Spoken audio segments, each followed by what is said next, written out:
Good afternoon. Welcome to the Analyst. Today we'll be taking up 5 newspaper articles from the Hindu and the Indian Express and discussing them. The first article that we'll be taking up is related to electoral reforms, as assembly polls are going to be conducted in several states. So we'll be discussing judicial decisions regarding electoral reforms and some law commission recommendations. The second article is related to sedition, as the Supreme Court is set to hear several pleas challenging the constitutional validity of Section 124A of the Indian Penal Code. The third article is related to Yemen. We'll be talking about the geopolitics of Yemen. The fourth article is related to the special category status, as the Cabinet of Bihar has approved a proposal requesting the centre to grant special category status to the state of Bihar. The final article is related to Khalistani Separatism in US, as the US government foiled an assassination bid to murder Gurpatwant Singh Pannu, a separatist leader of the Khalistani organization Sikhs for Justice. Now, the first article is related to electoral reforms. The context behind it is that assembly polls are going to be conducted in several states and there are signs of plummeting political discourse. This is important in GS2 in the topic Salient Features of Representation of Peoples Act 1950 and 1951. The context is the various jibes, remarks, etc. which are made by various political parties against each other. But what we'll be focusing upon today is the judicial interpretations, various judicial decisions aimed at reforming the electoral process, cleaning the electoral process. Now first let's talk about the corrupt practices which are prevalent in the electoral processes and the judicial attempts to tackle this. First we'll be talking about the case Vajiram Singh versus CD Chain of 2017. Here the court interpreted section 123 subclause 3 of the Representation of People Act 1951. The court observed that seeking of votes in the name of race, religion, caste, language, etc. this amounts to an electoral offence. This amounts to a corrupt practice which must be outlawed. Therefore, the section 123 subclause 3 of the Representation of Peoples Act was interpreted in this case, and the court gave teeth to the Election Commission of India, observing that the ECI must take action, and the court reaffirmed the secular character of the Indian Constitution, Indian state, therefore, and observed that free and fair elections, they are must. Now, in S. Subramaniam Balaji case in 2013, the court observed that the freebies which are promised by various political parties, they also disrupt the practice of free and fair elections. Now, elections are the lifeblood of a democracy. If the elections are not free and fair, if equitable ground is not provided to all the political contestants, then the elections cannot be free and fair and it amounts to undermining of democracy. Therefore, the court asked the Election Commission to frame guidelines for the manifesto, which was to be taken up by the political parties so that they do not promise any freebies. Now, regarding the cleansing of electoral system, that is regarding the criminalization of politics, again the court gave various decisions. For example, in Lily Thomas case, the court observed that section 8 subclause 4 of the RPA is unconstitutional. What does section 8 subclause 4 say? It says that any legislator, if he or she is convicted under section 8 subclause 1, 2 or 3, then he will be disqualified and disqualified from contesting elections for 6 years. But the section 8 subclause 4 provided a kind of an immunity to the lawmakers, to the legislators, saying that if he or she files an appeal within a 3-month period after such conviction, then his or her disqualification will be put on hold until such appeal is decided. So it was kind of providing an immunity. The court held the section 8 subclause 4 of RPA as unconstitutional, saying that such appeals, they will be providing more time to the legislators. They should be immediately disqualified once they are convicted. Then in Jan Chokidari versus Union of India case, the court observed that people who are in custody, the lawmakers or legislators, that is sitting MPs or MLAs who are in custody or the people who are going to contest elections, if they are in custody, they should be debarred from contesting elections. There is a right to vote under Article 326, a constitutional right provided for everyone. There is no such right per se to contest elections, but anybody can contest elections. Although there is no bar by law from contesting elections if the person is in custody, but the court here observed that they should be debarred. In Union of India versus Association for Democratic Reforms, in this case the court observed that the voters, they have a right to know. The voters have the right to know the antecedents of the contestants of the political candidates. If they know about the antecedents, including the criminal cases or criminal charges which they have faced in the past or the pending criminal cases against them, then only they will be able to take an informed decision. Then only they will be able to exercise their right to freedom of speech and expression under Article 19 subclause 1 subclause A. The freedom of expression also includes the right to vote. They will be able to take an informed decision only if they know the antecedents of the candidate, and the election commission is supposed to take an affidavit from the candidates regarding the antecedents, regarding the criminal cases pending against them or criminal cases which they have faced in the past. Now, regarding some more corrupt practices and other practices to reform the electoral process, the court in the PUCL versus Union of India case observed that there should be the people's right to vote for nota, that is none of the above. Because under Rule 49O of the Election Rules 1961, it provided that the presiding officer is supposed to record that a person has not voted in favor of anyone after he has been inked, that is his finger has been inked that he did not vote, but this violates his right to secrecy. And right to secrecy is important when voting is to be ensured that it is conducted freely and fairly. Therefore, the court observed that nota should be provided. This option should also be provided.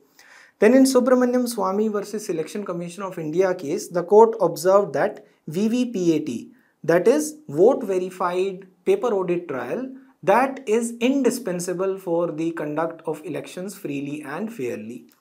Likewise, in Kuldeep Nair versus Union of India case 2006, the court observed that open ballots, they are not disrupting the election process. They can be used in case the system for proportional representation is to be followed. So this was also allowed by the court. Then regarding Election Commission also, the court made various attempts to ensure its independence also and to ensure that it functions within the domain in which the constitution makers intended it to. For example, in Mohinder Gill versus Chief Election Commissioner case, the court observed that the Election Commission does not have untrammeled powers. It does not have unbridled powers. Its powers are also limited.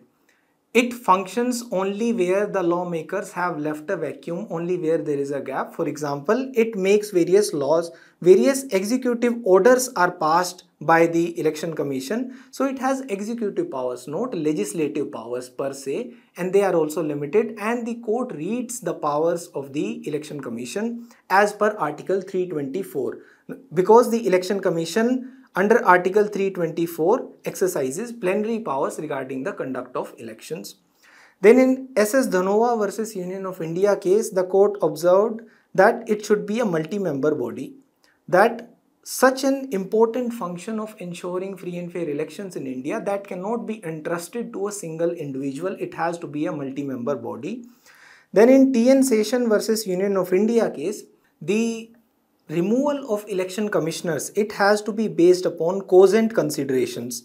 It cannot be based upon whims and fancies. They have to be ensured to ensure the efficient functioning of the Election Commission of India, and it has to be based upon the considerations only to ensure free and fair elections. Then in Anup Baranwal versus Union of India case, the court observed that as per Article 324 subclause 2, the Parliament was supposed to enact a law for the appointment of the election commissioners. There was supposed to be kind of a selection committee or a collegium kind of a thing, but the Parliament never legislated for the appointment of election commissioners. What happens is, usually the Law Ministry creates a pool for the potential candidates, and the Prime Minister advises regarding the appointment of the election commissioners and the President appoints. Therefore, essentially it is in the hands of the executive. The court observed that there should be a selection committee for the appointment of election commissioners, and this selection committee should consist of 3 members for the time being, which will include the Prime Minister, the Leader of Opposition and the Chief Justice of India. Here again it is judicial activism, not judicial overreach, because the Supreme Court observed that this will be the procedure for the time being till the Parliament enacts a law as per Article 324 subclause 2 for the appointment of election commissioners. Therefore, these are some of the cases regarding the independence of Election Commission. Now, Law Commission has also made some recommendations for the reforms in the electoral processes. For example, it gave 3 reports which are important. One was the 170th report in 1999, one was the 244th report in 2014, and another one was 255th report in 2015. The 255th report of Law Commission of India is the most important one, and it has given these recommendations. One is the focus is on opacity of the political contributions. Election finance is the focus of this report, and it is the underreporting of election expenditure which was highlighted by the Law Commission of India 255th report. It observed that there should be a mandatory disclosure of all contributions in excess of rupees 20,000 which a political party has received in the form of donations. The appointment should be in the form of a collegium, the same selection committee which the Supreme Court has also recommended in the Anup Baranwal versus Union of India case. And equal constitutional protection should be provided to all the election commissioners with respect to their removability. And paid news, it should be made an electoral offence. The president or governor, they should have the power to disqualify the sitting MPs or MLAs on the grounds of defection on the advice of Election Commission of India. As of now, under Articles 102 and 191, the Speaker disqualifies the MPs or MLAs on the grounds of defection. The compulsory voting, the Law Commission observed, it will amount to an undemocratic exercise, and the Law Commission recommended for inner party democracy, that is internal democracy for financial and electoral accountability and to lower the corruption levels in the parties. Now, the second article is related to sedition. The context behind it is that the Supreme Court will hear a batch of pleas challenging the constitutional validity of Section 124A of IPC. This is important in GS2 governance. Now, recently the 279th report of Law Commission has recommended that the provision of sedition contained under Section 124A of IPC, it should be retained. But some model guidelines should be issued by the government to curb its misuse. If we say historically, sedition is a 17th century relic of England, when it was the popular belief that bad opinions are detrimental to the government and monarchy and they must be curbed for efficient functioning of the government. How does the sedition law read today? It is contained under Section 124A of the IPC, as per which any person by words spoken or written or by any visual representation or by any action attempts or brings about hatred or contempt towards the government or excites disaffection towards government established by law, this will amount to sedition as per Section 124A. Now, disaffection includes disloyalty and all feelings of enmity. It is a non-bailable offence and punishable for up to 3 years of imprisonment. Let's talk about some judicial decisions also regarding sedition. The court observed in the case Brij Bhushan versus State of Delhi in 1950 that any law which curbs freedom of speech on the grounds of public order will be unconstitutional, as this was not provided in the constitution at that time. Therefore, the first amendment to the constitution rewrote Article 19 subclause 2 to replace undermining security of state with interest of public order. Then in Kedarnath Singh and Balwant Singh cases, subsequently the court gave various guidelines to curb the misuse of the provision of sedition. For example, in Kedarnath Singh versus State of Bihar, the court observed that it will be sedition only if there is a tendency to cause public disorder by the use of actual violence or incitement to violence. mere criticism will not amount to sedition. There must be incitement to violence or actual use of violence. It cannot be mere disapproval or comments only. In Balwant Singh versus State of Punjab, the court observed that mere sloganeering which evokes no response from the public will not amount to sedition. Merely sloganeering does not amount to sedition. Now let us also look at some arguments in favor of keeping the provision of sedition and outlawing it. The arguments to keep the sedition law include that it is important for the integrity of nation. For combating various anti-national, secessionist and terrorist organizations, etc., the provision of sedition is required, and the stability of state is required, as there will be violent attempts to overthrow the government established by law by using illegal means if the provision of sedition is not there. Also, the judiciary also has similar powers. If there is contempt against the judiciary can take action. Then sedition can also amount to a provision which is available with the government, that if there is contempt against the government can also take action. Such is one school of thought. It is important to combat the left-wing extremism also, because the Maoist, left-wing extremists, etc., they have a tendency to violently overthrow the government, to overthrow the democratically established institutions of the government. They even run a parallel administration somewhere and openly advocate the overthrow of the government established by law. Plus, merely because it has been wrongly invoked, the provision of sedition has been wrongly invoked in some highly publicized cases, does not mean that it should be outlawed. These are the arguments in favor of keeping the sedition law. There are some arguments to phase out the sedition law also. For example, it has been misused to curb dissent.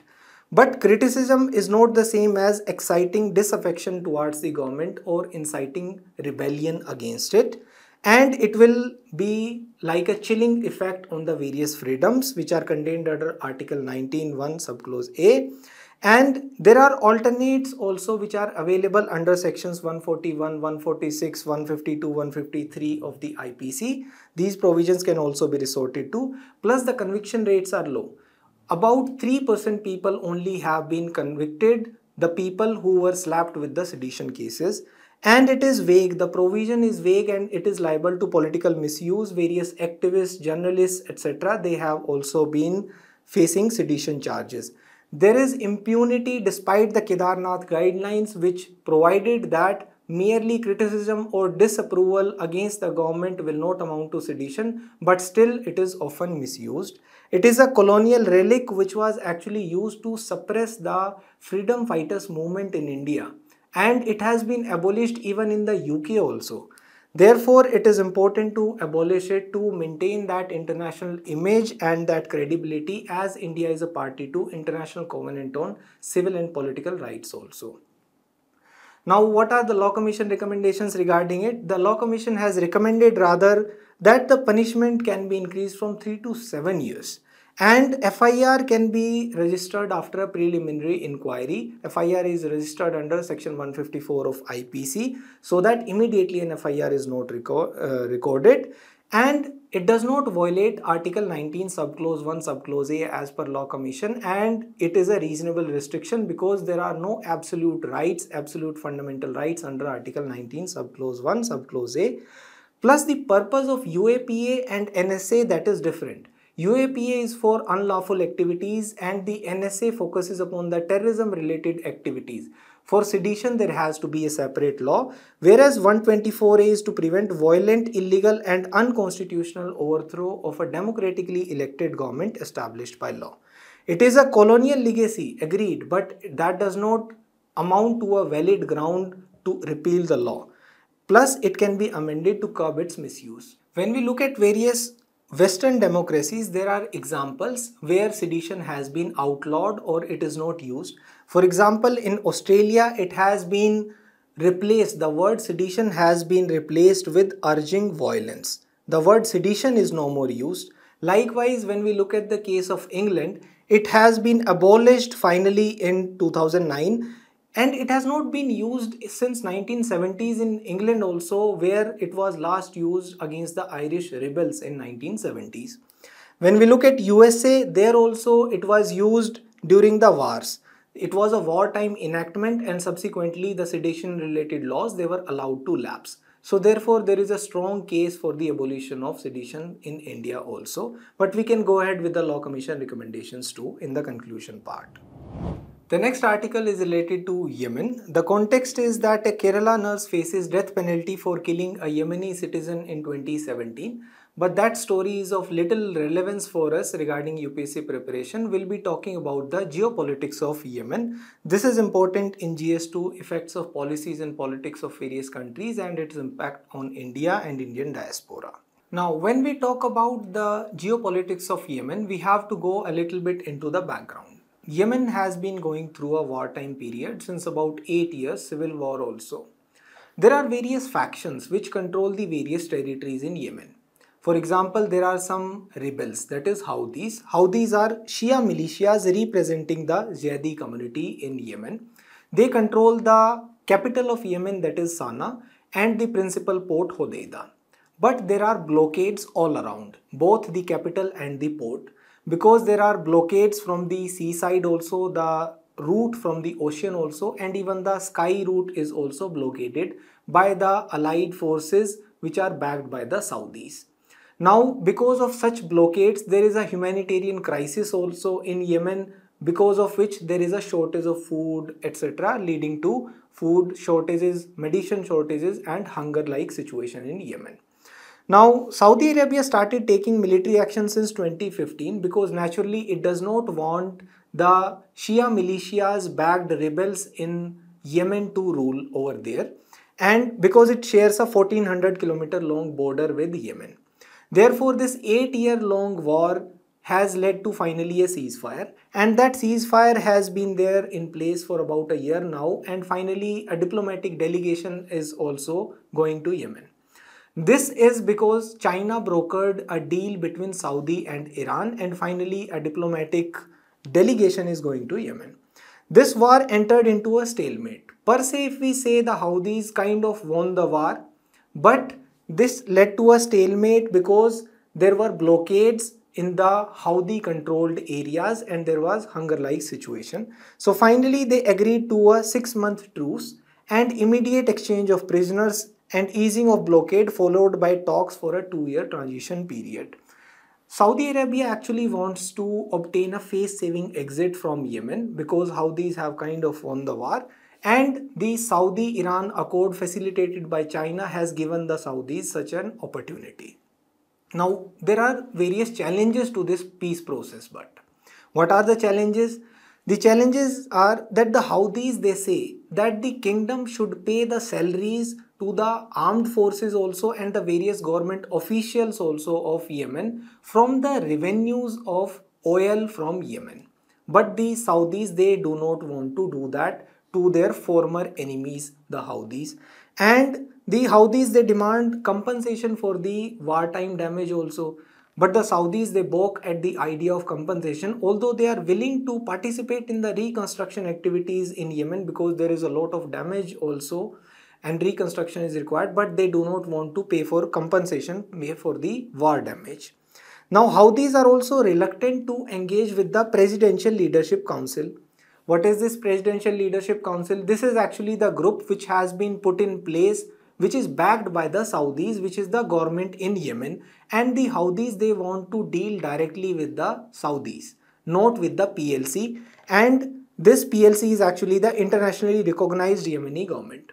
The Houthis, they also have an upper hand in the negotiations, and if they negotiate directly with the Saudis, then the PLC will lose its standing and credibility, and it will also open the northern areas to the Houthi control. Now also the southern areas in Yemen, they were an independent communist country from 1967 to 1990. Now there is some UAE interest also over there. There are competing geopolitical interests of Saudi and UAE in Yemen. For example, there are two examples here. One is UAE controls ports in South Yemen, Eritrea as well as Somaliland.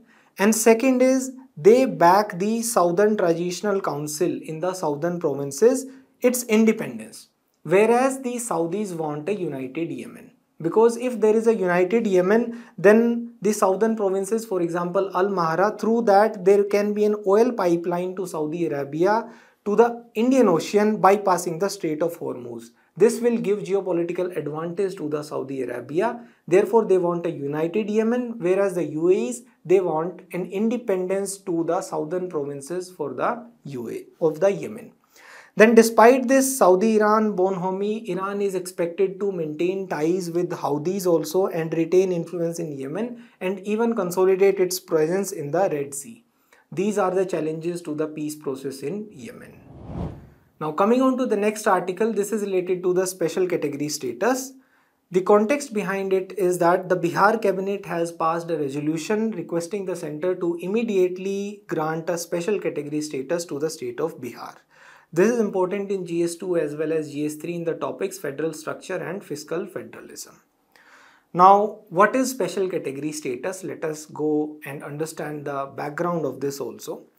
This is a classification which is done by the center to assist those states which are facing geographic and socio-economic disadvantages, to assess the development in those states. There are tax concessions, there are economic concessions which are given to such states. Therefore, there is a demand for the special category status by various states. This is not a constitutional provision, it is not contained in the constitution. But from the 5th Finance Commission onwards, in 1969, special category status was awarded to 3 states initially, that is Jammu and Kashmir, Assam and Nagaland. But after that, a total of 11 states have been given special category status, including Assam, Nagaland, Himachal Pradesh, Manipur, Meghalaya, Sikkim, Tripura, Arunachal Pradesh, Mizoram, Uttarakhand and Telangana. Now, the special category status for plan assistance was also granted by the NDC, National Development Council of the erstwhile Planning Commission, but 14th Finance Commission observed that this special category status, it should be done away with. It was given only for the northeastern states and the 3 hilly states, except that there should be no special category status. Rather than that, such states which are facing such geographic or socio-economic disadvantages, they can be compensated by increased tax devolution. The tax devolution, which was initially 32% before the 14th Finance Commission recommendation, it was increased to 42%. Now, it is not the same as special status. Special status rather focuses upon the right to enact various legislations and political rights which are awarded to various states. For example, the Jammu and Kashmir, it had a special status before the abrogation of Article 370 of the Indian Constitution. Whereas special category status focuses only upon the economic assistance which is granted by the center to the states. It focuses upon the development. Now, what are the parameters for determining the special category status, whether it should be granted to a state? It is based upon the Get-Gill formula. 1. Does the state have a hilly terrain? If it has, then it is eligible for the special category status. Does it have a low population density or a sizable share of the tribal population? Does it have a strategic location? For example, it should have borders with the neighboring countries, etc. Or is it economically backward, or is their infrastructure poor in that state? And is the nature of state finances non-viable? If such parameters are fulfilled, then special category status can be awarded to that particular state. Now, what are the benefits? Why do states demand for this special category status? One is 90% of the funding is given by the center in centrally sponsored schemes for the states which are having the special category status, whereas the center gives only 60 to 75% usually in centrally sponsored schemes. The rest of the funds is given by the state governments. Also, the unspent money in a financial year, if some grant is given by the center to the state and some money is left unspent at the end of the financial year, it does not lapse. It is carried forward for the next year in the case of special category status states. Also, tax concessions are given in the form of excise duties, import duties, corporate tax, income tax, etc. for such states. And 30% of the center's gross budget is reserved for the states having special category status. What are the concerns behind it? One is that it will lead to more burden on the central exchequer. This will lead to burden on the center's finances. Plus, it will open a Pandora's box. There will be a plethora of demands from the other states also. They will ask also for the special category status to be awarded for them. For example, if it is given to Bihar, there are demands from Andhra Pradesh also and Odisha also. Now coming on to the next article, this is related to Khalistani separatism in US. The context behind it is that US government foiled a conspiracy to assassinate Gurpatwant Singh Pannu, the leader of Khalistani separatist organization 6 for Justice, and issued a warning to the Indian government over concerns that it was involved in the plot. This is important in GS3, role of external state and non-state actors in creating challenges to the internal security. Now let's talk about the 6 for Justice Foundation also. Before that, the Indian statement has been that the USA shared some inputs regarding nexus between organized criminals, gun runners and terrorists after the PM visited. There was a high-level visit from the Prime Minister Modi in June this year. Earlier also there were attempts, and actually successful attempts also, in eliminating the separatists on foreign soil. For example, Hardeep Singh Nijjar was gunned down in Canada, and post that Justin Trudeau, the Canadian Prime Minister, accused of the hand of Indian government, and this led to a kind of a diplomatic standoff, a prolonged standoff between India and Canada. Now there is an assassination attempt, and the US has said that there are links to the Indian government. If we observe prior to this, regarding Sikh separatism, in 1985 also there was an air bombing in which a lot of people were killed. Now let us talk about the 6 for Justice Foundation. This was established in 2007. The ostensible aim of 6 for Justice is self-determination for the Sikh people in their historic homeland. They say that the Punjab, the province in India, that is their historic homeland, and they want to establish a sovereign state over here. So they are having such separatist tendencies. They had an overt recognition, so-called overt recognition, that wanton use of violence, this is the Achilles heel for the Khalistani movement, for the demands of the Khalistani movement. Therefore, they had a motto that we will go through ballots, not bullets. But this is a farce. Their so-called motto is not true. Because, for example, they conducted a referendum, and the voting center for referendum, it was named after the mastermind of the 1985 air bombing attack. The man behind it was Talvinder Singh Parmar, voting center in Canada. Also, the referendum 2020, this was conducted among the Sikh diaspora around the world, but this is also a farce. For example, anybody could register for that referendum and vote for it. There were no per se rules and identification mechanisms which verified it. Plus, they keep on issuing statements and threats to the Indian state, for example, particularly to the non-Sikh diaspora, saying that they should leave Canada, US, etc. And they say that they should not travel in Air India, and it is a kind of a threat that the 1985 kind of incident can be repeated. Therefore, they are espousing secession, militant ideology, and they are defying the terrorists. Therefore, a series of cases have also been registered against 6 for Justice, sedition cases in India. Thank you.